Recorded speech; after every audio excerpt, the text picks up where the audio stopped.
کیا موہنی اپنی بہن کی خوشیاں برباد کرنے ایک بار پھر اس کے سسرال پہنچ جائے گی؟ کیا ایان پہلی بار سب کے سامنے موہنی کو ایسا جواب دے گا جس کے بعد اس کے پاس خاموش ہونے کے سوا کوئی راستہ نہیں بچے گا؟ دوستو، آنے والی قسط میں آپ لوگ دیکھیں کہ موہنی مسکان اور ایان کی خوشیاں بالکل بھی برداشت نہیں کر پائے گی۔ حسرت اور غرور میں اندھی ہو کر وہ سیدھا مسکان کے سسرال پہنچ جائے گی تاکہ اپنی دولت، مہنگی گاڑیاں اور شاہانہ زندگی کی نمائش کر سکے۔ گھر میں داخل ہوتے ہی موہنی طنز انداز لہجے میں مسکان سے کہے گی، دیکھا مسکان، میری قسمت کتنی اچھی ہے، میری شادی ایک امیر اور با اثر آدمی سے ہوئی ہے۔ آج میں جس عیش و آرام کی زندگی گزار رہا ہوں اس کا تم تصور بھی نہیں کر سکتی، اور یاد رکھو اگر میں ایان کو چھوڑ کر نہ جاتی تو آج تم اس گھر کی بہو کبھی بھی نہیں بن سکتی۔ مسکان بغیر گھبرائے پر اعتماد انداز میں جواب دے گی، ایان، اور یہ گھر میری قسمت میں تھا، تمہارا کوئی احسان نہیں تھا، اگر یہ رشتہ میرے نصیب میں نہ ہوتا تو کوئی مجھے یہاں نہیں لا سکتا تھا۔ یہ جواب سن کر موہنی کا غرور مزید ٹوٹ جائے گا، وہ اندر سے بڑا کٹے گی اور وہ غصے میں کہے گی، چھوٹے لوگ جب اچانک عزت پا لیتے ہیں تو اپنی اوقات بھول جاتے ہیں۔ اتنے میں ایان وہاں آ جائے گا، موہنی کو دیکھتے ہی اس کے چہرے کا رنگ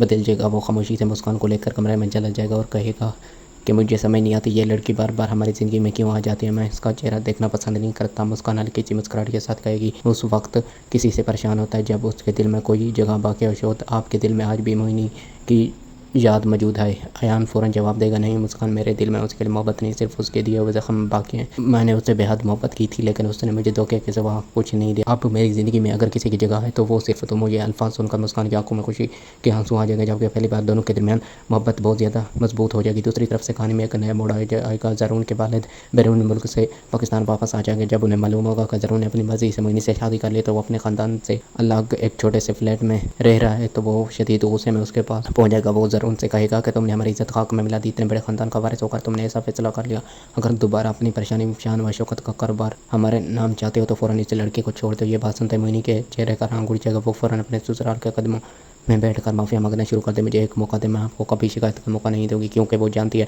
اگر زرون کے والد نے اسے قبول نہ کیا تو اس کی تمام خواب، دولت اور شانہ زندگی ایک لمحے میں ختم ہو جائے گی۔ دوسری طرف زرون بھی ایک بہت بڑے امتحان میں پھنس جائے گا، ایک طرف اس کی بیوی اور دوسری طرف اس کا خاندان، دولت اور مستقبل۔ آپ دیکھ رہے ہیں کیا زرون اپنے والد کی بات مان کر موہنی کو چھوڑ دے گا یا نہیں؟ کمنٹ میں اپنی رائے ضرور